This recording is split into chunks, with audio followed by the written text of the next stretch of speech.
If we are saying streaming is bad, and instead consumers jump into their car and go to the cinema, that would be the worst thing that people could do.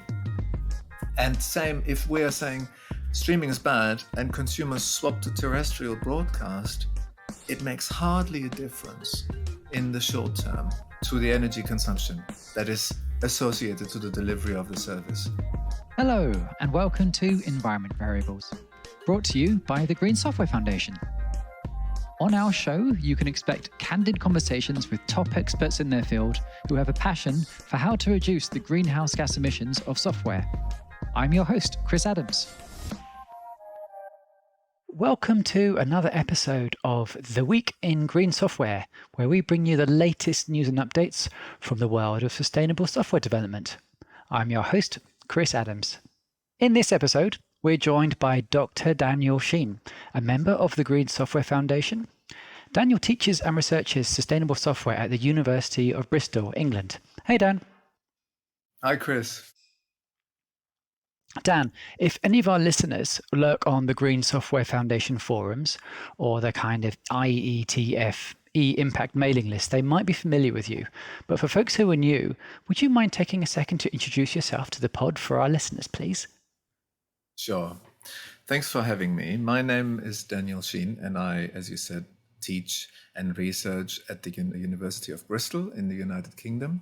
I'm a computer scientist and work here in the Faculty of Engineering, researching questions of sustainability of ICT.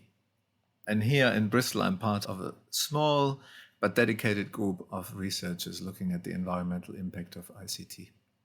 Okay, and I did a bit of research before this call, and I realized the first paper I saw from you was back in 2011, researching the dynamic carbon footprint of digital services back in 2011. So it sounds like you've been doing this a while, and you've worked with a number of organizations in the industry as well. Is that correct? Yes, that's true. Indeed, I joined the University of Bristol at the end of 2010, working on a project for the Guardian newspaper, actually.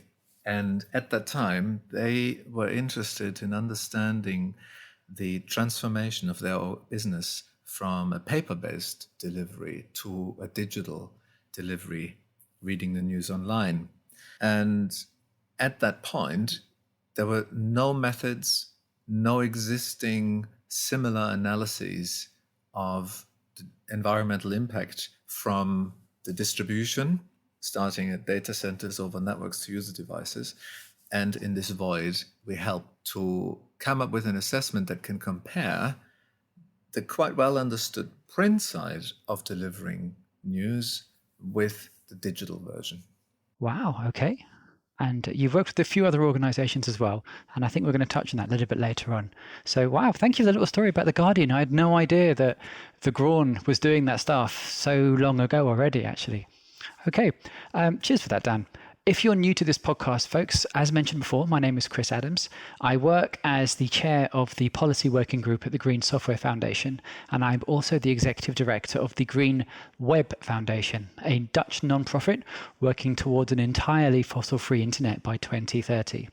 I'm also going to share that whenever we mention a story or a project or a paper in this podcast, we'll do everything we can to find a link so you can actually research some of this yourselves and learn somewhat more if anything caught your interest. And if there's something that you heard us talk about and that you didn't see in the show notes, please do send us an email or get in touch, and we'll do everything we can to capture that information, make sure it's available for everyone else. Okay, Dan, are you sitting comfortably? Yes, I am. Thank you very much. All right. I think we should begin then. So a few years back, one of the tropes that just would not die when people started talking about sustainability in the digital realm was this idea of streaming being the new flying. And I saw your name linked to some work that was published in 2021, working with Netflix, that actually, in my view, helped shed some light into this and hopefully might put away some of the kind of poorly written articles that you often see in the newspapers. Could you talk a little bit about some of this work that you did? Because this was one of the first places I really came across your more mainstream work, and I found it really interesting, actually. Sure. So I mentioned earlier that my work here in Bristol on the sustainability of digital media, started working with The Guardian. And they wanted to understand the transition from print to digital. A couple of years later, in 2015, we then worked with the BBC, who also wanted to understand a similar transition. For them, it was the transition from terrestrial broadcast of BBC television to IP-based delivery. There is a broader context within which this transition happens. Terrestrial television, terrestrial broadcast uses up spectrum, and that spectrum is a scarce resource. And so there's an interest in potentially freeing the spectrum up for other purposes. So that's one of the drivers. And the other is, of course, the affordance that IP-based delivery provides. You're moving from a broadcast mode to a unicast mode, and enabling a lot of new ways of consuming. First of all, you have video on demand, as we know, and the other is more interactive forms of media.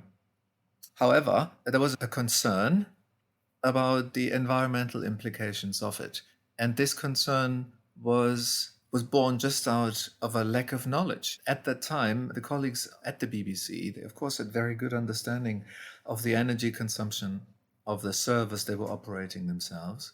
But what they did not have a firm grasp on was the energy consumption in networks that transport the data from data centers to the users, and then the energy consumption of the devices in the homes. And this product system is in its structure relatively similar to the one that delivers the Guardian news media.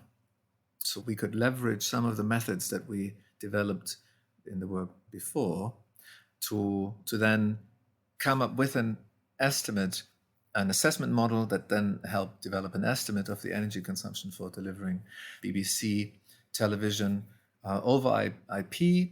But at the same time, we delivered this. We used this model to assess the impact from cable and from satellite as well, including terrestrial. And then we were able to also complement this with scenarios of how this might change in the future.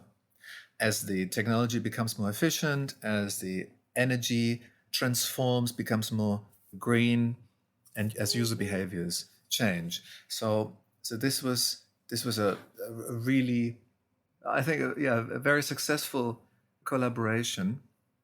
And there's a couple of things that we can dig into later on that are interesting here when it comes to the interpretation of those assessments. But one of the great things that came out of this was that at that time, there was one of the first studies that worked with an organization that provided the content, and so had primary data of the impact in the infrastructure to some degree. And that was an important advantage compared to other work that is based purely on secondary data, on publicly available data, that it provides maybe a more robust. Yeah, you get to speak to the people, surely. You're able to ask, like, hey, have I got this data right? Am I understanding it correctly? And presumably, assuming they're being transparent and honest with you, you've got much greater access about what assumptions going into that rather than what you see elsewhere. Yeah, that makes total sense, actually, Dan. Yeah. So, and then a couple of years later, we had a conversation with the Responsible Media Forum, a small stakeholder representation run by Carnstone, and they said, can we somehow create a self-service assessment tool that lifts the methods that were developed in the work with the BBC, but makes them available for other organizations to also assess the environmental impact from the delivery of their services. That was then the start of the DIMPACT project. Oh, I see. I hadn't really realized that there was a link going all the way back to public service broadcasting, essentially, in that model, actually. Wow, okay. Huh. Yeah, that was the idea. And now many global media organizations are using this tool to report on the environmental impact of the distribution side. So I think this is a great success story. I always say that our role as academics is to create knowledge, that we want to make the actual impact more transparent And in this way, we have enabled the organizations providing those services to do exactly that. Wow, cool. Thank you for that, Dan. All right, so there's a couple of things that I'd like to jump into there. And it sounds like I thought I was just going to be asking you about Netflix, but it sounds like there's a whole set of different media that we might be thinking about and where there's changes and surprises along the way, basically. I've got to ask you, were there any kind of counterintuitive findings that you had there? Because immediately, for example, when you spoke about the idea of switching from analog to digital, I assume there's an energy impact in being able to switch off all the analog TV broadcast, for example, right? Is that something that people talk about? Because I hadn't really put those two together until you spoke about that, but surely that's actually going to be an impact, right? Yes, absolutely. So this is maybe one of the nuances that we can spend a bit of time on. In the publication, in the academic publication, and I'm sure you will link to it in the show notes, there's a graph that compares the energy intensity of those 4 different modes of delivery of television from the BC. So IP, cable, satellite, and terrestrial. And even though they differ, so between, if I remember correctly, between 60 watt hours to 180 watt hours, that's in the year 2016, there's a potential step in the interpretation of those results that consumers might take that needs more support. If you see this graph, you might think as a consumer, if I change from streaming to watching something via terrestrial broadcast, I am going to save 100 watt hours per viewer hour. However, that would not be a correct interpretation, because all of those delivery modes, they are provided by an infrastructure that is inherently inelastic in its energy consumption. So you're talking about always being on. So if I've got like an analog television, even though I'm turning off the analog television, it's still broadcasting. So you've got a lot of the same analogs to the discussions we have now about is me using Netflix less? Does that have an impact at the network level? You have similar comparisons. Sounds like that. Exactly. So it's not that your television, if you turn that off, you're saving energy right now. However, the modem in your home, that's going to stay on, even if you're not streaming. The routers in the network, they hardly change. So in your ISP network, they're hardly changing their energy consumption. The terrestrial antenna network outside of your home in the country is not going to change its energy consumption. So on a very short term, your behavior as a consumer swapping between those different modes of consuming television has hardly any difference outside of the home. If you're moving from a television to an iPad or to a phone, that will make a difference, but it won't make a difference outside of your home. Okay, I'm glad you said this, because I ended up being on a podcast with, of all places, the Daily Mail, who really wanted me to say that you're an absolute terrible person for watching Netflix. And if you watch twice as much Netflix, you are twice as bad a person. And I ended up basically not saying what they wanted me to say, which was that in context, it's not going to be that much of a difference. And yes, you're probably going to have the impact at the device level rather than the other parts. I'm really glad that there's an actual doctor saying that as well now, because I feel slightly more validated in actually making that argument, because it does seem somewhat counterintuitive, but it does seem like a kind of somewhat actionable thing for someone to be able to do. Yeah, it is unfortunate that the debate is now being tainted by a lot of bias that comes in. It's been elevated on a very prominent level. There's a discourse that everyone now has an opinion on, and everyone has a right to have an opinion on this. But what you have, for example, in the media, you've got a bias to tell sensationalist stories, right? The headlines that are emotional, that evoke emotions, they sell better. And there's sadly such an enormous amount of attention-grabbing exaggerations out there. It's very sad, actually. And I've been subject to this. There was a Guardian interview that I spent several days in preparation, trying to provide enough data to have really nuanced perspective on what is known about the carbon impact of streaming, but it's been completely contorted in the final article. That was very upsetting, actually. And I've been in touch frequently with newspapers when the reporting of work of environmental impact of not just streaming, but other forms of digital media and ICT services was just represented in a very wrong way. It's a headline-grabbing sensationalist.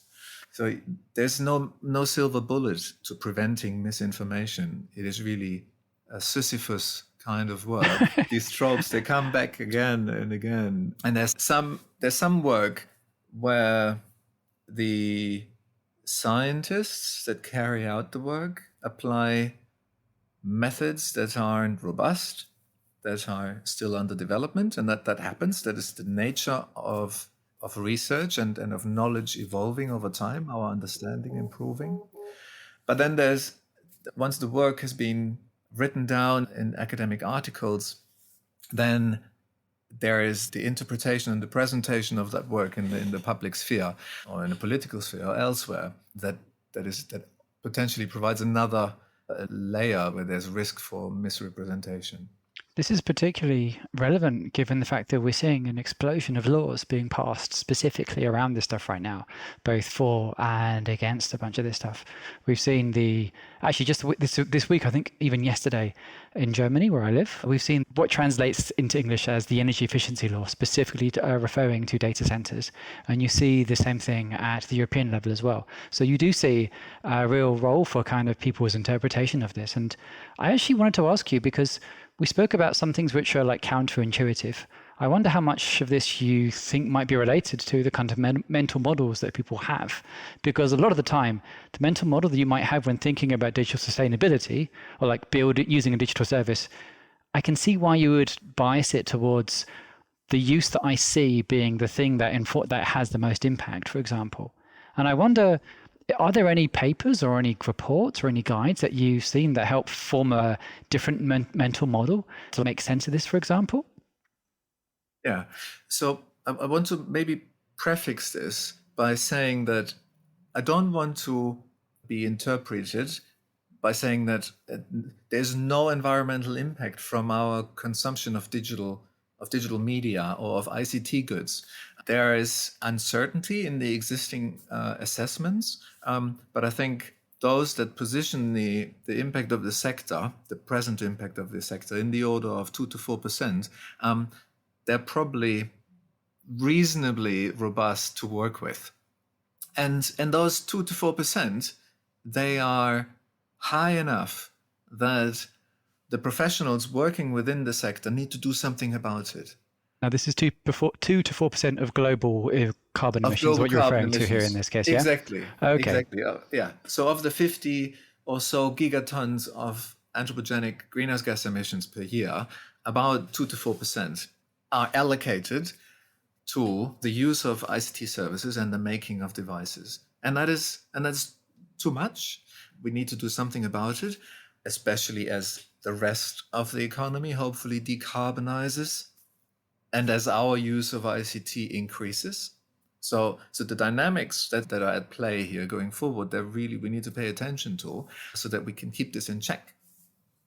And at the same time, it is relatively small so that when we are trying to do what we can to reduce carbon emissions, then we need to prioritize our actions such that we have a firm grasp on the decarbonization of the sector. And so coming back to video streaming, if we demonize video streaming and the consumer who has to rely on guidance for action that is straightforward to put into action, if we are saying streaming is bad and instead consumers jump into their car and go to the cinema, that would be the worst thing that people could do. And same if we are saying streaming is bad and consumers swap to terrestrial broadcast, it makes hardly a difference in the short term to the energy consumption that is associated to the delivery of the service. I'm glad you mentioned this one about terrestrial, because I realize until you mentioned the BBC thing and the fact that people switch off a bunch of spectrum, I hadn't realized that there's actually a kind of net impact on that, because you do see the same thing with cellular right now. With we have 4G and 5G, and you're now seeing people switch off like old 3G transmitters, and there's like an energy saving from that. But in many ways, that's something that, because it's seen as such a kind of industrial level, it's a kind of implementation detail. We're not already aware of a bunch of that stuff. And I feel like that's actually an interesting kind of angle that you presented on that. So if I can move on a little bit further from this. So you did a bit of work with Dimpact. I'm pronouncing it correct. Is Dimpact the way I should be pronouncing it? Is that okay? I think Dimpact is the pronunciation I use, yeah.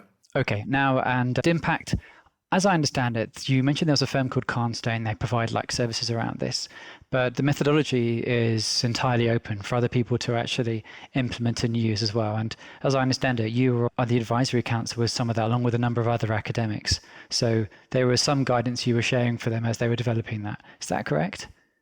Yeah, so indeed, I chair the academic advisory board, and so the advisory board there's the methodology document and the exact constitution of the panel is there. There's sometimes the personnel changes, so it's best to see there who's there. But I think the people that we work with are the absolute top academics in this space. For example, Eric Massanet from the University of California in Santa Barbara is on the advisory board. Or has been on the advisory board, and he, together with John Coomey, have released an article in Jewel magazine a few years back where they identified some of the principles that can lead to a misinterpretation of the academic impact of digital media, actually. That's really worth looking at. I think you're referring to the paper is called Does Not Compute or something along those lines. Yeah? I think so. All right, we'll share a link to that, because I found that really helpful as well for me to essentially make sense of this as someone who's not an academic. So actually, on this subject of changing your mind and in face of the data, I should probably ask you, you've been researching this for a while, and we've already come up with a few kind of counterintuitive things. Are there any areas where you've really changed your own view on something, where you thought something was the case, and now there's more data available or the research has improved? You're actually thinking, actually, that wasn't the lever for change I thought it would be, and there's somewhere else I should be looking instead. Maybe you could talk a little bit about that, because this is one thing that I think we're probably going to have to do more and more over the coming few years as the picture becomes clearer, both at the research and the industry level, as more things become more open. So less of a surprise moment is the gradual transformation of where I believe the emphasis of the attention should go. I started working on trying to understand the environmental impact of digital media now 12 years ago, and with a keen focus on the use phase energy consumption, because from a methodological perspective, it was one that was set in sort of a gap. It's a distributed system where you've got data center networks and user devices. The availability of data is poor. No single party in this system has access to primary data. No single party can know what is the energy consumption in the data center, because you can't get a power meter there, or in the network, or in the user devices. And so methodologically, there was really quite a rich set of questions to explore. Now, the understanding of the environmental impact from streaming video has solidified. There's some variability around it and some uncertainty. However, the great new frontier is the impact from the making of the devices, and in particular now with the electricity production in many countries becoming greener. There's a great success in the UK with decarbonizing electricity, and hopefully we can continue along that trajectory. But as the electricity becomes greener, it becomes more and more important to understand and mitigate the carbon impact from the making of devices. And we spoke before about the interpretation for consumers So when someone opens the newspaper and then they see something about streaming or about digital media, it is the metabolism of devices. It is the frequent purchase of new devices that now is one of the key areas of environmental impact that consumers can actually do something about. When you say metabolism of devices in that way, you're talking about essentially built-in refresh cycles or obsolescence, like a new iPhone each year or something along those lines, yeah? Exactly so. I think that is something where all consumers can have a meaningful impact by protecting the screen of their phones so that they can last longer, and by not being swayed by the latest marketing stories to buy a new phone that is marginally faster. I think that's something where the consumer can do something about it, but the sector, the professionals within the organizations building the services, designing the services, of course, it's their responsibility to do this as efficiently as they can. And when I'm sitting here on my laptop and I hear the fan kicking in, then I'm often looking, what are the threads that are currently ongoing? What tasks are running there in the background? What things can I switch off on my computer to make it stop blowing away, right? Yes, exactly. And sometimes you've got processes that are consuming CPU cycles where I'm pretty convinced there's waste going on. So what are some good examples? So I've got a mouse from a well-known manufacturer, and it comes with a device driver. But the device driver consumes sometimes up to 6 gigabytes of memory. Because there must be a memory, there must be some sort of memory leak. This is for the mouse, right? Yes, okay. It's this one here. It's a good mouse, but it is just carelessness. There are too many examples that I come across where the software running on my machine is made in a careless way. And I think the work that the Green Software Foundation does there can really help in increasing and improving the efficiency of software that runs on a single device. I think we need to think more holistically and consider the entire system, not just on one device, but the whole balance between servers, networks, and use devices. But there's still a rich space to make things more efficient. Okay, so we've got one about, so there's steps you can take at the use phase there. So there are things as you describe, there are steps you might take in the design of something to make it run more efficient in use. And then there's another set of interventions you describe, which are basically design interventions you might make to reduce the need to cycle hardware quite so often, for example. And it sounds like the former, where you might just make your code run more efficient, that's really common and relatively well understood. And we have some incentives aligned there. But this next part, that's something of a kind of newer horizon, because the approaches you might take to essentially design something so it doesn't need to be replaced so much, you've got different drivers from an economic point of view, and we haven't figured out all those yet. Are there any examples that you would point to that give an idea of where some of this might go? Because we talk about things like the Fairphone before as one example, and I know there are some cases in other sectors now. The first thing I think of is maybe like the framework computer, for example, is designed to be taken apart or designed to be modularly put together. Do you reckon there's some legs and stuff like that? Or maybe you could like elaborate on some of that stuff there. I have the feeling that a cloud-based distribution model or a model to run software has got an enormous potential to reduce the impact from the manufacturing of devices, and also for the runtime energy consumption.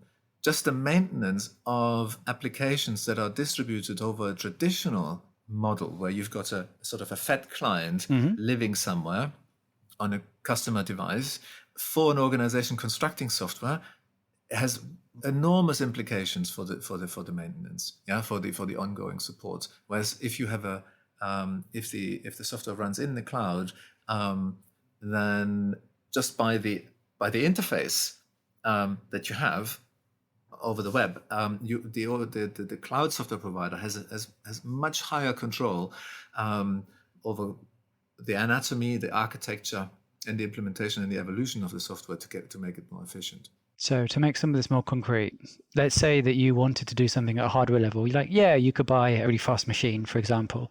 But there are tools where we work. We use Gitpod because one of the reasons is that basically shifts all the kind of development work into a machine in the cloud. And there's things like GitHub Spaces, which do this idea of shifting the work to a more centralized place.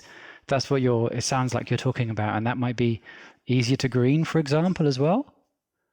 Yeah. So I think there's probably the devil in the detail. Not all applications will suit this model of a cloud-based distributed system equally well.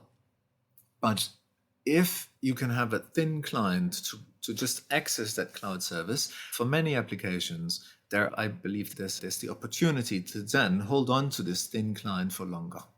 Okay, so there you have it then. All right, so that's one of the ideas that we might be looking at. And there's a bunch of other questions about, okay, whose cloud are you talking about here? And there's a sovereignty issue there. And if you're going to concentrate all that, how can you be sure that you're going to get the data out of it? Or there's transparency issues and things related to that, which I think you've alluded to elsewhere. Are there any areas in the research community right now where you see some, I don't know, opinions or ideas that are probably a few further along than where the rest of industry might actually be right now, that you think is probably something that people could spend more time looking at? Because I know that you read papers and you publish papers on a regular basis, but we also see that there is a gap between what being discussed at, say, Hot Carbon or the e-impact events, for example, and then what's more mainstream in like the industry at present. So my own concern has moved from trying to understand what the current impact is, and in the past relying on accounting style methods, to a concern of how can we robustly enable all the stakeholders to take action that can result in the reduction of that environmental impact. And that includes the consumers. What concrete decision support, what guidance can I give to consumers when they decide between different options to consume digital media? What can I say to the designers, to the engineers building those services to do this in the least environmentally impactful manner? And infrastructure operators, is there something that they can do so that we are moving towards decarbonizing the system? And what I said before, the concern that there is high base power consumption of devices, the lack of energy elasticity. There is the overhead from the manufacturing of devices that lock you in to amortize this impact over the lifetime of the device. That has, in my mind, eroded the confidence in the set of existing accounting style methods to really provide that decision support in a robust way. I think one of the key questions that we still have to solve is that of electricity consumption and carbon intensity of electricity. There have been some examples how, again, a lack of awareness about the nuances and complexities of the electricity system have resulted in guidance and advice that is potentially not correct. So for example, there's a difference between the carbon intensity of electricity that is at the average carbon intensity over the course of the day as it changes with the change of the mix of electricity, and the marginal electricity intensity in the sense of, if I bring additional load onto the network, or if I take load off, then the effect of the generation of electricity is it going to be particularly dirty? Oh, okay, I think you're referring to the fact that you have different companies who have different ways of talking about this. What time is one example? They have marginal intensity, and there's maybe other ways which use average intensity. And as far as I understand it, these end up with different incentives. So if you're going to follow the marginal approach, and it's a lunchtime where there's loads of solar coming in, for example, you might have a very high marginal intensity thinking that there's lots of power on the grid. So therefore me doing that, the marginal unit of generation might be gas, which is very bad. But that gives you the idea that you shouldn't charge your car when the sun is in the sky. You should wait till it's in the evening instead, when there isn't so much demand on the grid. It gives you different conflicting signals. This is what you're talking about here, yeah? That's exactly what that's the knowledge of when is it better for me to consume, or rather, how can I use a carbon intensity for electricity to actually make decisions that are really resulting in fewer carbon emissions being released into the atmosphere? That is the question. And ultimately we will use the term marginal to refer to the relative change of the intensity as a result of my action. That's how we want to use the term marginal. But the metrics that are behind some of the released marginal factors, they don't actually represent exactly this goal. Yeah, and so that needs to be better understood. We can't use the average variable and interpret this as the marginal. But this is, for example, one of the questions in my mind that needs to be better understood. And there's a lot of people from a variety of disciplines that are now looking into this, and it is related to this question of causally. What's going on in the wider system? How do my actions now translate into a change of the system in the future?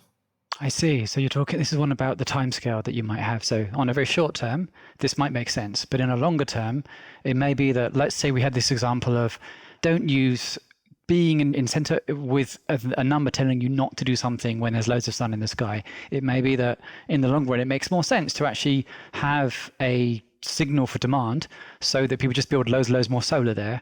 But that's not going to be something that's going to be captured inside your kind of short-term marginal thing. That's a longer-term signal that you'd need to be thinking about, that you'd need to somehow capture in a number or an index or something like that, right? Exactly. And we've got similar effects for other parts of this networked system that we're working with that provides those services. So the electricity, the electric grid is a network, but our internet network is a network, yeah, is a network, and so you've got similar problems. Maybe the answers will look slightly different in each case, but they all need to be looked at collectively in order to make decisions. Okay, so this idea of the timescale where you might see an impact, as I understand it, this is some of your future research that I think you mentioned to me that you might be looking to do going forward.